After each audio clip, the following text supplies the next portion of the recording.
تاریخ و سیر تکامل آسانسور مدرن.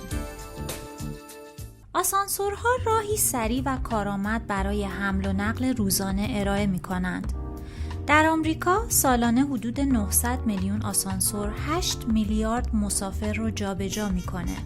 ولی جالب هست بدانید که آسانسورها با هدف جابجایی افراد اختراع نشدند و از آنها برای حمل و نقل مصالح صنعتی استفاده می‌شد.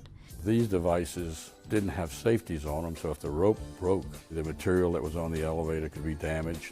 They really weren't designed for people. They didn't have fire protection around them. They were just a hole in the building or wherever.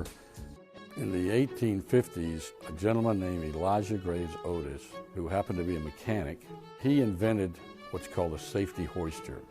He patented it in 1852. There are drawings of the original patent. In 1854, after the elevator was built, Otis decided that he needed to demonstrate it so it could be sold on a larger basis than just locally.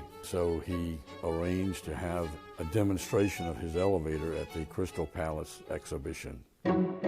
Otis got on a platform in a set of top hat and tails. To picture what he looks like is like Abraham Lincoln. So he stood on that platform and his workmen hoisted him up. And they took an axe while he was on the elevator and cut the cable that was holding the elevator.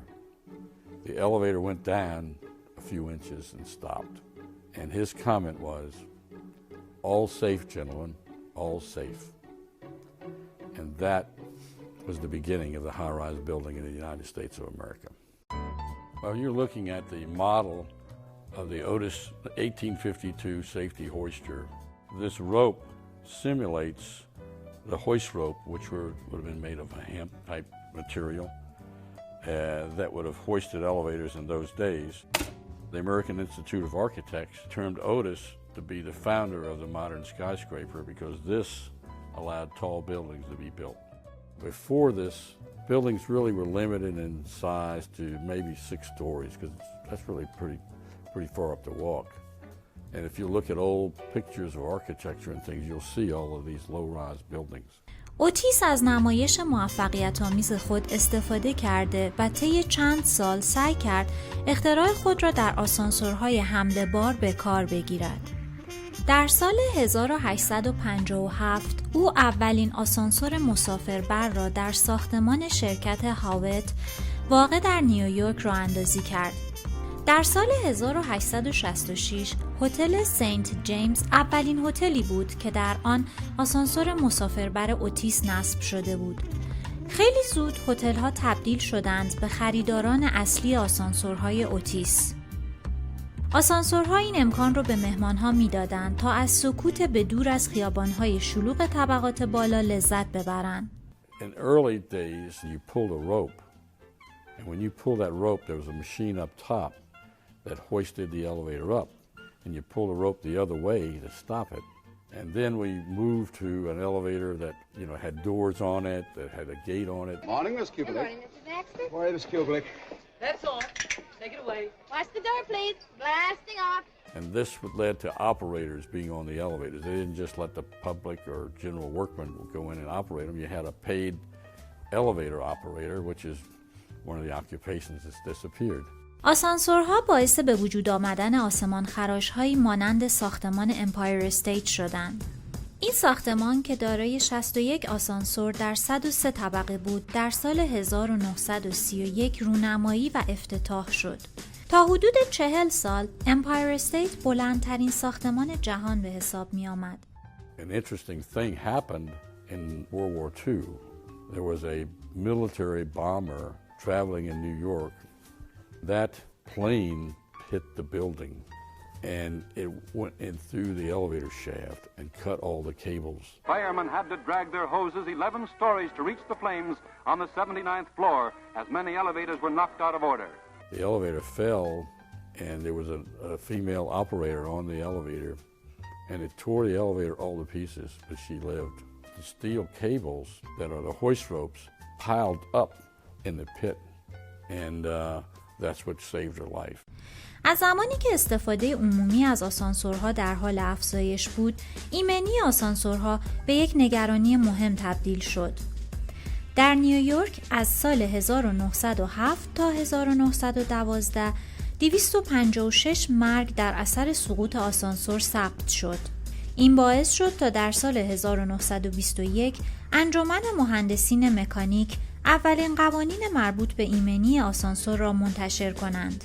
پیشرفت‌های فناوری باعث تغییرات بسیاری در استانداردهای اولیه شدند. این استانداردها باید در درجه اول ایمنی آسانسورها را تضمین کنند. این استانداردها هر 3 سال یک بار موظف به بروزرسانی قوانین خود هستند. In Henrico, we inspect the elevators twice a year. One is what they call a routine or periodic inspection that the inspector does by himself. Then on the annual inspection, he tests the safety with the elevator contractor or the maintenance contractor. So these things are checked, you know, at the required intervals to help keep those elevators safe.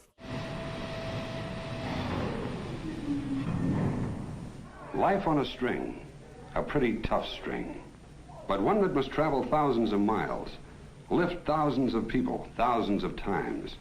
Every elevator is tested twice a year. The construction plans of every new building must be approved by city engineers. We have approximately 1,300 elevators in the county. Each of those elevators needs to go through a rigorous inspection protocol before it is allowed to be opened and used by the public. So we do that initial inspection protocol when the elevators are installed as a part of the building itself.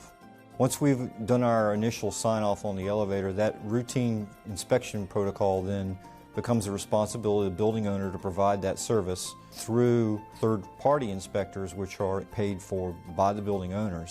They have to be re-inspected once every 6 months. So there's periodic, ongoing inspection activity with elevators until they're taken completely out of service, and typically that's when they're replaced with new ones.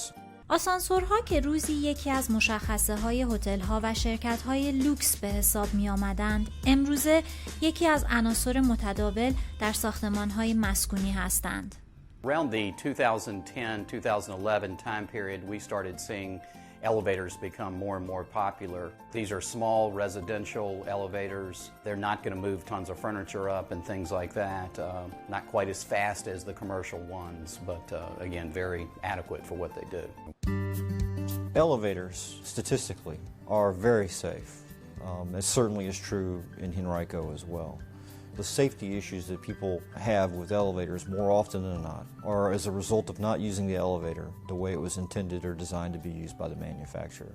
So as long as you're punching the buttons, getting on the car, and then getting off once you get to your destination, you should feel very safe on the elevator.